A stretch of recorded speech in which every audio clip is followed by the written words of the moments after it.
Front row MMA here at FCC 7 in Bolton with Carl Prince. Carl, you know, you finished your guy with a lovely choke. He came out with his hands down and sort of tried to taunt you a little bit.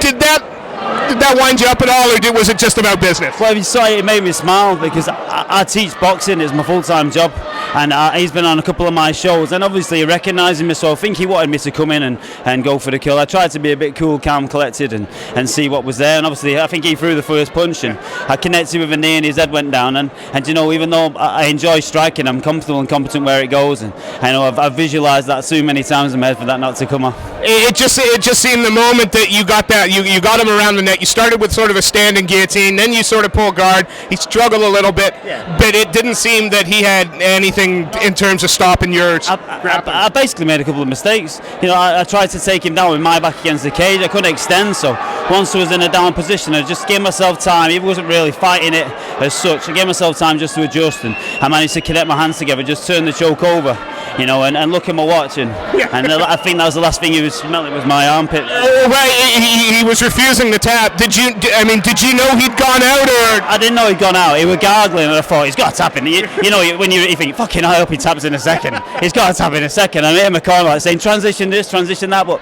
I kind of knew I had it, and I thought, I'll just hold on to it for a little bit more, and next thing you know, he's dreaming. I mean, it was a nice, tight choke. Let's not take anything away from it. You sunk it in real deep, and the transition from the grip, so you went from the gable grip, I think, to the power grip. To Marcelo's team, but I couldn't get my elbow over his shoulder. I'm not that slick, so it just managed to work out for me eventually.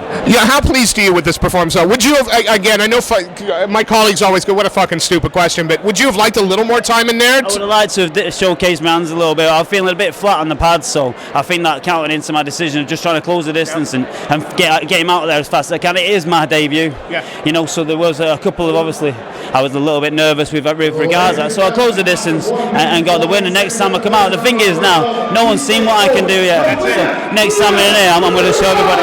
After a fight like that, and it goes quick, and you haven't been in a real war, how hungry are you to step back in? It's funny you should say hungry, because I'm fucking starving.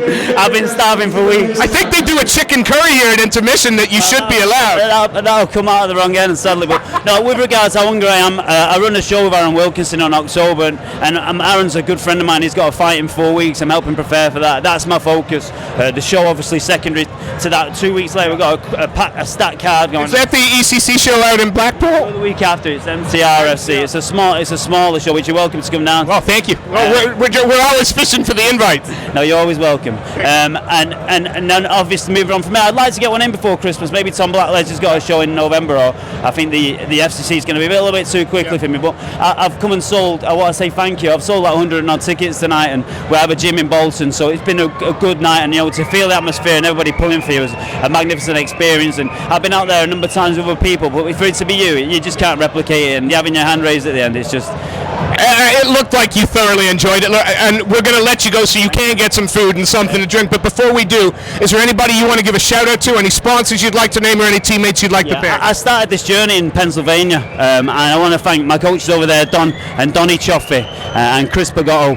Moving on from that, Carl at SBG, and obviously my coaches and colleagues and members at Elite Boxing. Without you, I'm nothing, and I appreciate every little thing you're doing. Thanks for coming out and supporting me, not just here, the people who couldn't make it. It means the absolute world to me, and I'll remember this night for the rest of my life, so thank you. And of course, we'll give a shout out to Toxic as well, shall we? SBG, they need. Mates. I'd like a bit of sponsorship myself eventually, but so come on. A shout out to Cheaper Lock. It's just a friend of mine. And wonderful. Carl, it was a great performance. Thank you ever so much for your time. We look forward to seeing you fight again. Thank you.